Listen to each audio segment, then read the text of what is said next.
Check, check, check. Let's do the pan, pan, pan, pan, pan, pan, pan, pan, pan, pan, pan, pansexual, pansexual, pansexual, Isn't that Darth Vader's song? Something dramatic it is. So we're here, Yes, and we are. very queer. Yes, it is Pride Month. So today we're gonna talk about pansexuality. Boom, boom, boom, boom, boom, boom, boom. Why? Because we can. And also, It's our show. we are pan. Oh yeah. We're actually gonna have a full episode talking about pansexuality, and yes, we are here as two people that define themselves as pansexual. I would also like to just clarify that, I mean, we are, just by saying that, we also don't mean that we own the truth about pansexuality. No. This is gonna be our own discussion about it. What does it mean for us, and what do we think maybe it has in common, and some differences with all the LGBTQ plus identities probably. But it's gonna be specifically about pansexuality. What does it mean for us? Yeah. And should we already now do the definition? Probably we can do that. Yeah. Within our community, there is an ongoing discussion about the difference between bisexuality and pansexuality. I think the two of them they actually are in contact with each other quite a lot, and I think that's why it's important also to start with both definitions. Yes. This is on Yes. rfsl.se. Ah. It's a Swedish. It's a Swedish organization for LGBT plus rights. Yeah. Probably the largest in Sweden. They have an online dictionary of different terms that have to do or have relation with the LGBT community also. So the first definition that I have here is pansexual or pansexual. It just says it's a person that can be in love and or attracted to a person without regards of their gender. That's pretty much it.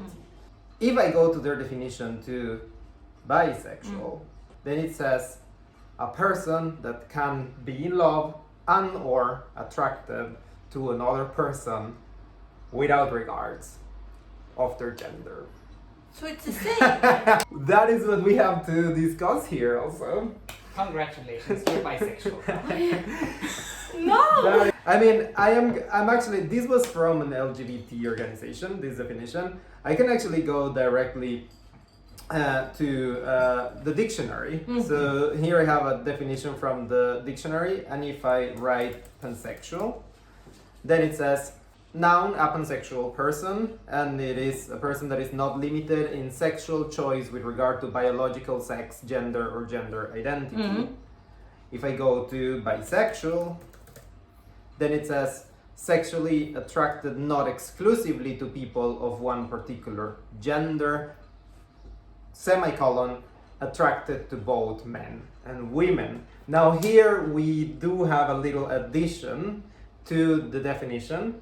And I think we are gonna come back to this. I just wanted to say, like, I mean, the dictionary here, it clearly states, this is from the dictionary, this is not from the LGBT organization. So the dictionary does state someone that is attracted to both men and women. Now that is a very specific definition here. But I think we're gonna come back to this. Yes. Now it's time to go to our questions, and a reminder, we just keep talking about the same topic the whole video. What have you done? Like you answered in the queer episode, like when I asked you what have you done. I've just existed related to this. Like I'm just like existing, being gay and everything. So we go that road again. No. So why do I define myself as pansexual and choosing to label myself the way? My reason for that is because I've gone a very journey of like, I went from, I think, bisexual, lesbian, bisexual again, and then pan when I found that word. And I've stayed there, pan, because queer and pan because I feel more comfortable with that. And So you've had a journey identifying. Yeah, that's what my journey was. Yes. With different labels Yes. from the LGBTQ+ Yeah. spectrum. Exactly. That was my journey. And I just realized that pan suits me the best because it doesn't shut any doors, which I really feel is true for me. Getting to know myself, I really found out that I am attracted to people regardless to their gender identity. Oh. And that includes gender fluids, non-binaries, and so on. And that's why I felt bi, for me, bi is connected to two. I'm not saying it is for everyone. Yeah, exactly. I actually prefer the word bisexual better than pan. Yeah. Because pan is a little bit pan, you know? It's. Yeah. But for me, bi makes me think of two, and I am attracted to more than two. I wouldn't get offended if someone would call me bi. Exactly. Why are you pan? To me, I do see a lot of your own journey also within my own story, I would say. I mean, sort of moving throughout life, I think with several identities, but I would say particularly being two labels that I have used during my life. And I would say yes, as a youngster, I would say I always understood myself as bi, always. I think I never, in your case, for example, you did identify as a lesbian also. I never used the term gay for myself, although I also don't feel uncomfortable if someone throws it out on me. Like I also would not correct you. The same with the term bi also. Like to me, but it's like, I mean, if someone calls me bi also, to me it's perfectly fine. It's also that, for example, I have been in a long-term relationship also with a guy, which means also that, well, we could be defined as a gay couple, of course. So, I mean, in that sense Exactly, also. and that's why I had a period that I called myself lesbian, because I've been together with Kajsa for 8 years, and I didn't see that changing, so it felt more natural to just Yeah. exactly to use that definition also. Using the term pansexuality, I think, started also as a matter of understanding that I was not attracted to only two genders also. I mean, and this is because to me the idea of desire, beauty and attraction is definitely not connected to the existence of two different genders. To me it's basically just a matter of, like, I consider myself someone that is lucky enough to simply look at human beings, and then to some of them I am attracted, to some of them I am not, of course. If I think you're beautiful, if I am attracted to you, your gender and the way you define to you, it does not affect my own attraction to you. Exactly. Exactly. I think the bi does not necessarily stand for two. No. And I would say not even does not necessarily, I'd say for the majority of my people that I have talked to. Exactly the same. It actually means that it's anyone. Actually, the etymology there works. I mean, because bi means two, of course.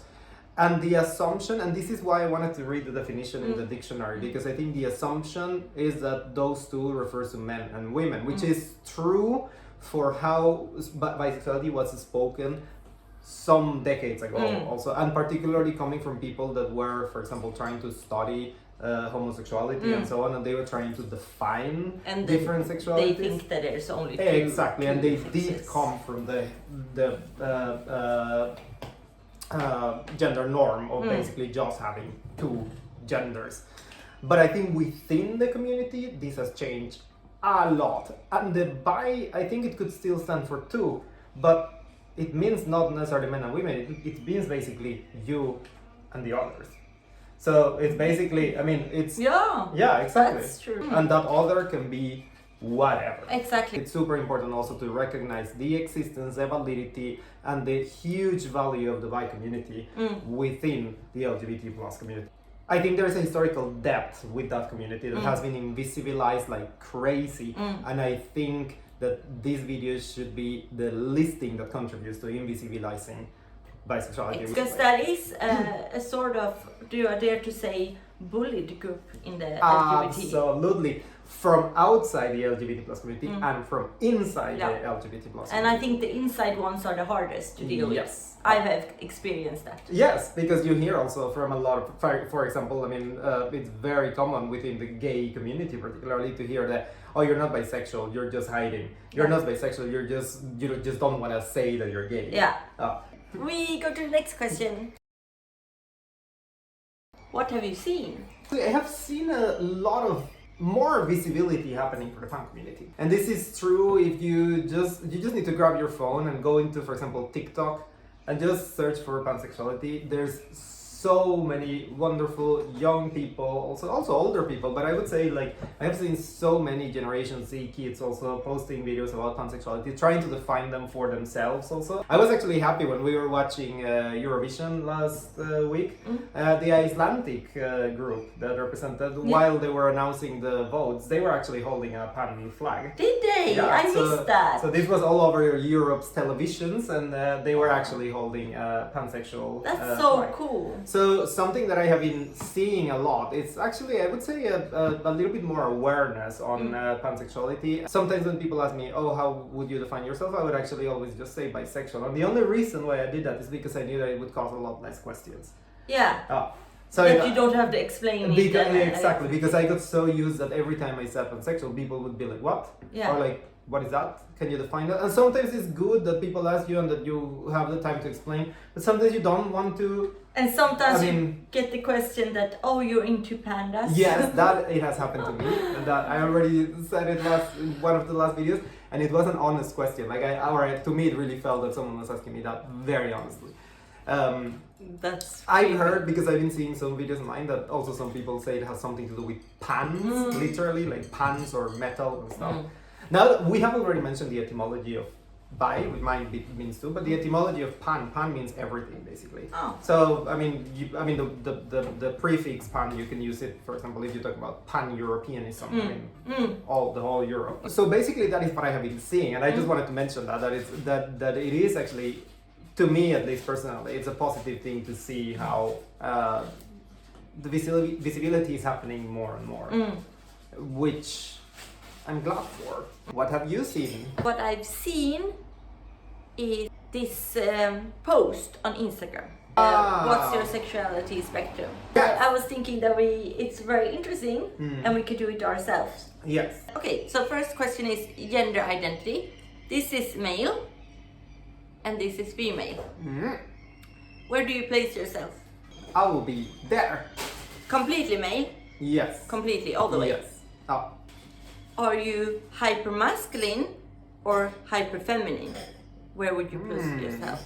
I would actually put myself right in the middle. Here. Exactly. I would not consider myself a hyper masculine man, but I would also not consider myself androgynous. Exactly. Even though I would say, in my perfect picture of myself, in my mind, I will be super androgynous. Yeah, but it just doesn't come natural for you. Nah. And this is super straight, and this is hella gay, and in the middle is pan and bi. Boom. I put myself a little bit more to the hella gay, just because I really don't want to be pushed to the other, and I feel as I've always been pushed to the straighter one, is assumption from other. I rather put just to be sure that you don't push me there. Yeah. So you would rather be a little bit more on this side. Yes. This is asexual. This is very hypersexual, and this is standard. Where do you place yourself? I would place myself very much in the standard. Yeah. I would put myself a little bit more to the hypersexual. Of course, this comes and goes. You know, it comes and goes. But yes. And this is aromantic, and this is hopeless romantic, and this is in the middle is like interested. Yeah, I would really place myself in the hopeless romantic. Yeah, and why? I'm a true believer in love. I'm not kidding. This is not an exaggeration. I think love is the most powerful thing. I think in the world there is no stronger force than love. If God exists, I think God is love. I'm a huge fan of love. I do consider myself hyper romantic. Where would you be? Pretty much also, if this is the top, Hyper. I would be very hopeless romantic, but not like, Crazy. not crazy like you. Ah. So this next one is monogamous and polyamorous, in the middle open. If it's just a definition of my own identity, I would be right in the middle. If it is a definition of my practices and the sort of agreement that I have right now in my relationship, then it would move all the way or somewhere there. Of Because course, you never know. I would also put myself a little bit more toward the monogamous. And before Jimmy, I put myself completely 100% polyamorous. Ah. I think this will always move for me depending on the situation and how it works. This is sexual exploration. Yes. Vanilla, light play, heavy BDSM. Yeah, or kinky also. Yeah. I am as vanilla as it gets. And I'm proud of it. I think the world need more proud vanillas because these days I feel there's such a trend that you should be kinky to be an interesting person and so on. However, I do place myself to more This kinky. Why do they call it vanilla? Well, that Why is do you true. think that they will call it vanilla? Because maybe that's the standard flavor. Standard ice cream. In ice cream, It's a boring ice cream. Yeah, but it's not boring. It's something boring about vanilla. Brum, pum, pum, pum, pum.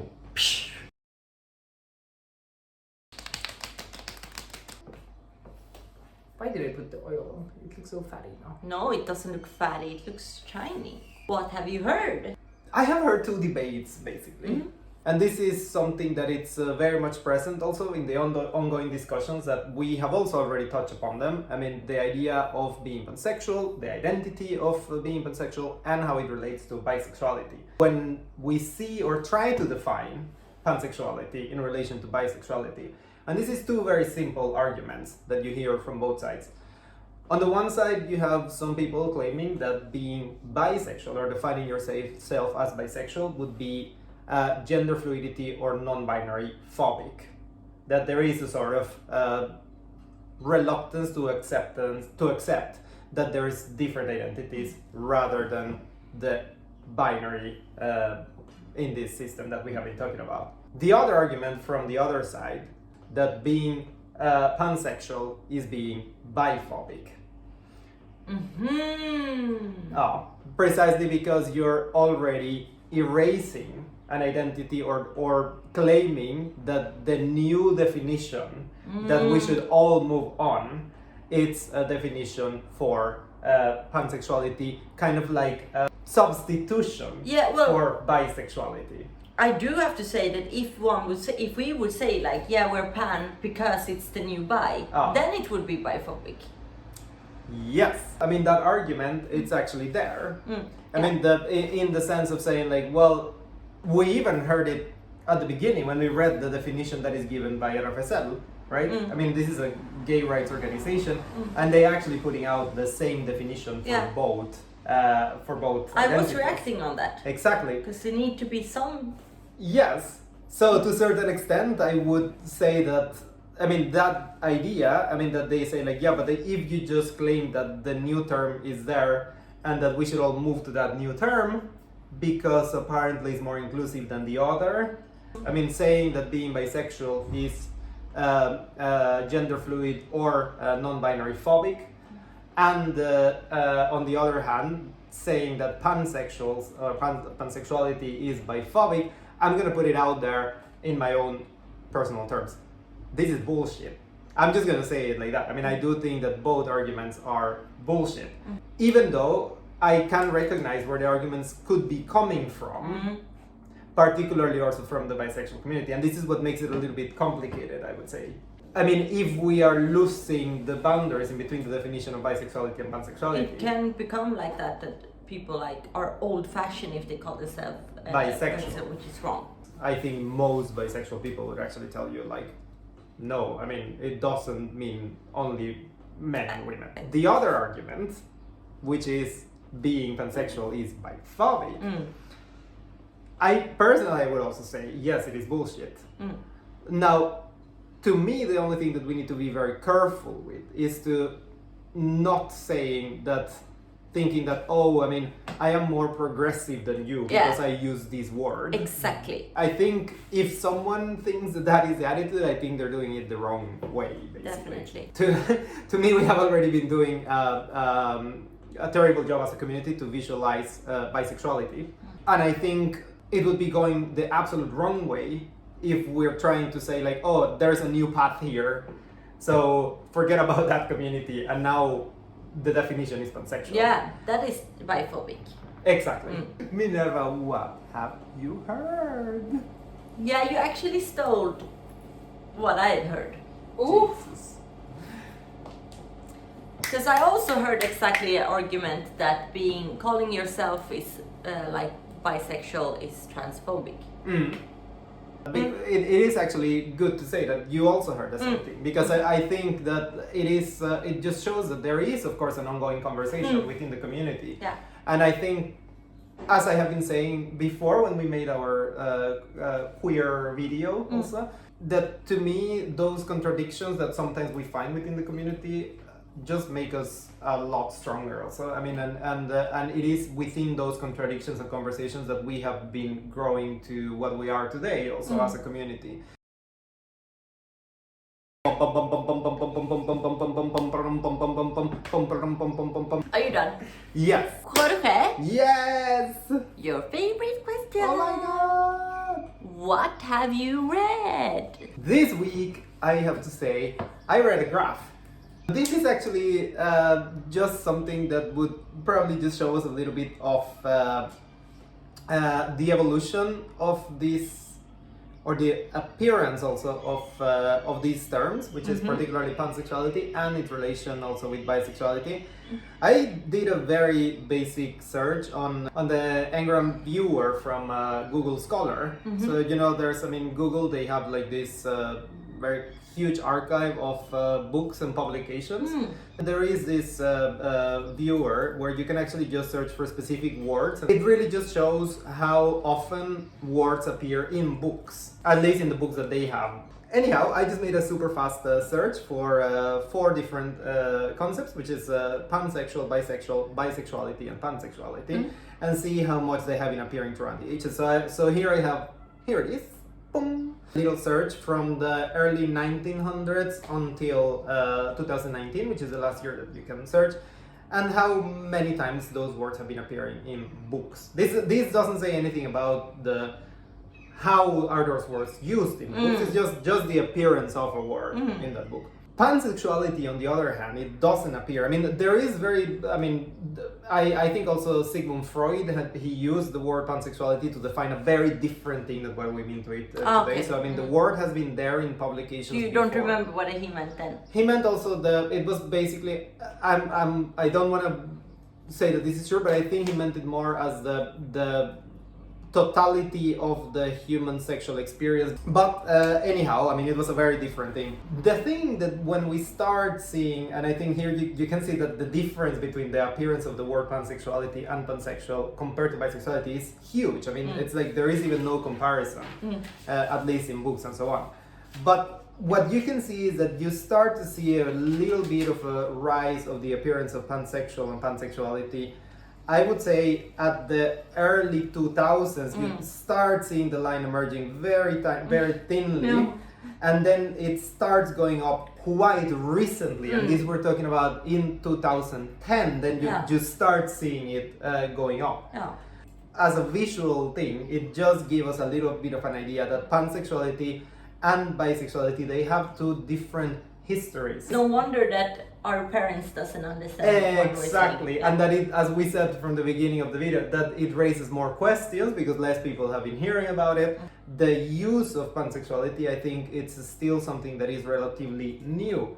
Now, something that is very true, and this is something that you can actually even read within, for example, the different histories of the movement, on the gay movement, is that what we can see also, starting from the early 2000s and something that has been deepened a lot within the LGBTQ rights movement is precisely the acceptance and visualization and presence of our non-binary community, which is actually, I would say, linked to the particular way in which we use today the term of pansexuality. I mean, it is true that we started using pansexuality to address also the higher visibility of the non-binary community.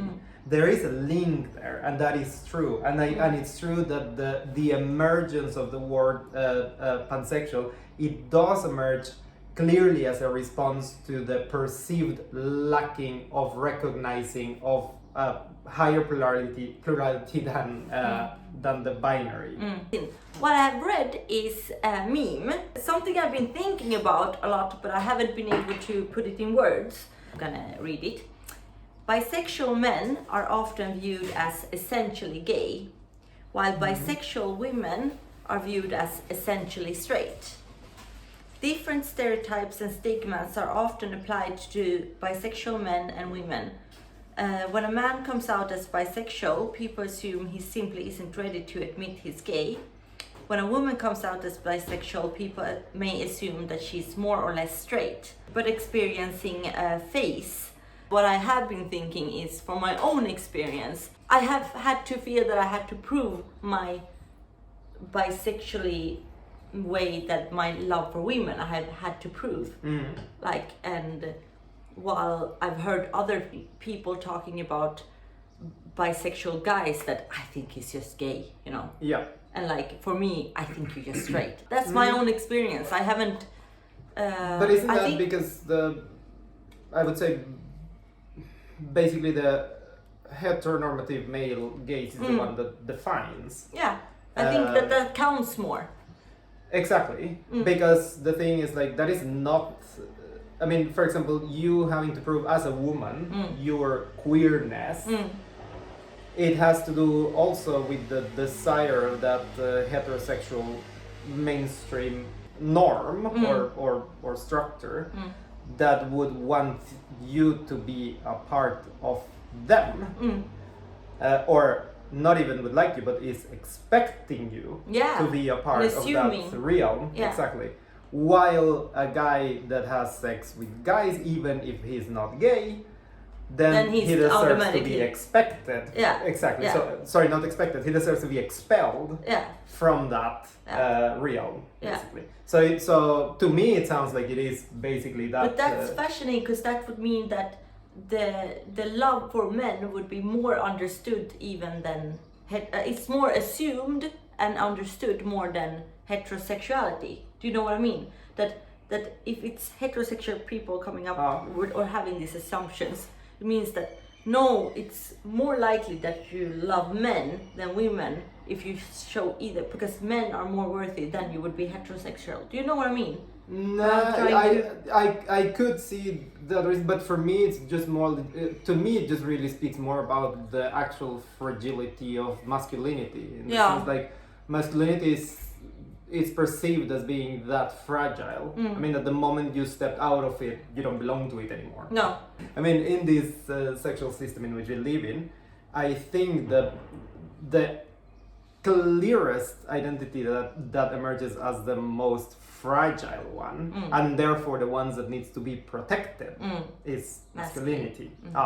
And it assumes itself as the one that needs to be protected, and that's why it reacts in such a clear way. So also in the sense, like, it very easily expels you from it, because they are protecting, or it is protecting itself, basically. When it comes to women, I think the expectation is that women are there for precisely masculinity. So that's why it's easy also to accept you back, let's say, into the mainstream system. This is my own reading of it. I mean, this might be super wrong, but but I just, like, in that way, I really recognize myself that from being in a gay club. I looked as feminine as I look now, like, and I always got the doubt and the feeling that I didn't belong there. Like, they weren't taking me seriously, and I even, like, I once went to a gay club with a tie. tie on just to prove that I was less. I thought that somehow if I like take the masculine parts of it, Oh, do you know? yes.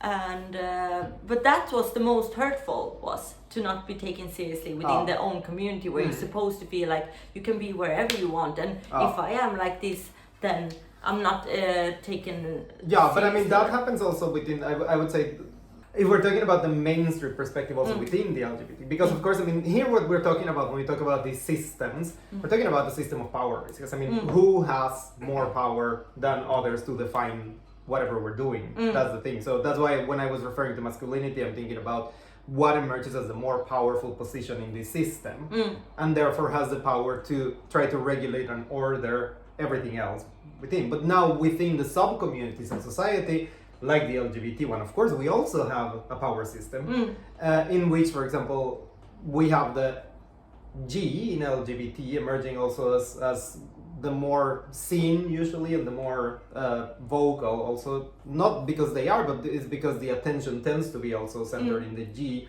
more than in the L, in the B, in the Q, in the plus.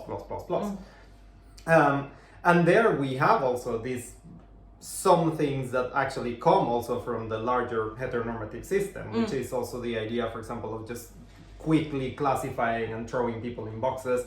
And if they don't feel in your narrative, then it's you that actually feels that you have the power to just say to people, no, this is what you are.